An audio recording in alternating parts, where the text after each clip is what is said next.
Okay, so as everybody knows, Vayakal Pekudei is a repetition of Truma Tetzaveh, except that's not fully true, because there is a glaring omission that is not repeated, which is the one you're about to tell us. Oh, the Ketoras, the Mizbeach Ketoras. Everything having to do with Kohanim, meaning Tetzaveh. It's a repeat of Truma, right? The execution of the plans of Truma do appear in Vayakal Pekudei, but all of the laws of the sanctification of the Kohanim, like the, what do you call it, the chinuch of the Kohanim, or what? Yeah, all that stuff, all the Kohanim stuff in Tetzaveh does not happen in Pekudei. When does it happen? Shmini, right? Shmini, which discusses the Miluim, right? The days of the Miluim, the sanctification of the Mishkan, right? 7 plus 1 days, right? The 7 days plus Yom HaShmini, hence the beginning of the parsha called Shmini, right? Right, by Yom HaShmini. It's not like that's part of a sentence there. Which obviously forces you to ask the question, if we are discussing the execution of the plans discussed in Truma Tetzaveh, why don't we discuss the full execution of those plans? Right? Why do we leave out everything having to do with the Kohanim? Well, from a factual standpoint, didn't they not do the stuff yet? But we could have organized the Torah. We could have organized the Torah that this is not in a new Sefer, right? We could have we could have ended Shmot if we wanted to after Shmini.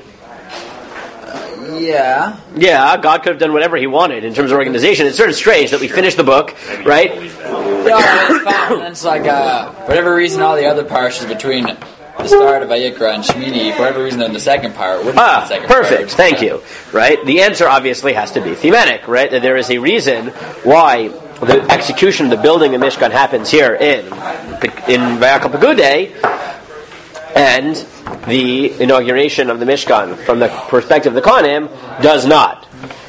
And we've discussed this a little bit before, but the reason seems to be that what is the theme of Sefer Shmot? Jews getting freed. Geula, right? Which is both them becoming freed and them becoming God's nation. And the latter half of Shmot, what is the emphasis? The Mishkan.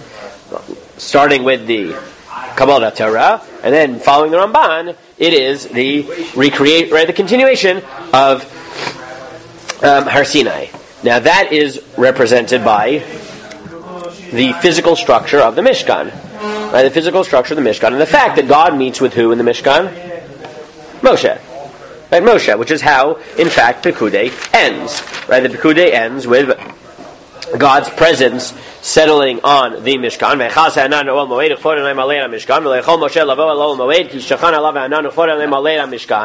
Right, God's presence fills the Mishkan, and Moshe can't come in yet because he hasn't called him. That's the beginning of Vayikra. But when else did that happen? When else did Moshe wait for God to call him in to a holy place because he couldn't come in because of the cloud? Right when he saw the burning bush. Har Sinai.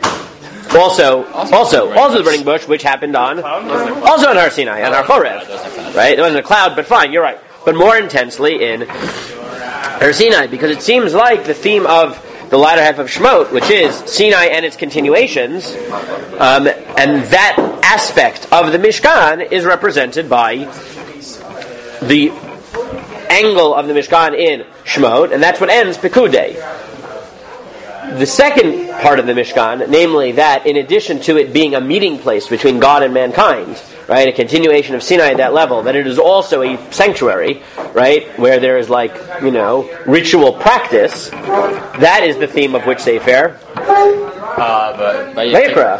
And therefore, the Miluim, right, the actual sanctification of the Kohanim, not of Moshe, who represents just revelation, but the Kohanim, who represent the meeting of God through ritual, right, that is primarily discussed in Vayikra. And we've talked about this before, that even though, right, this day of the sanctification of the Mishkan appears in 3 books, in Shmot, Vayikra, and Bamidbar, Right? It appears in each place to represent its theme. In Shemot, it's the culmination of the Sinai process, and in the sense that the Mishkan is the continuation of that process.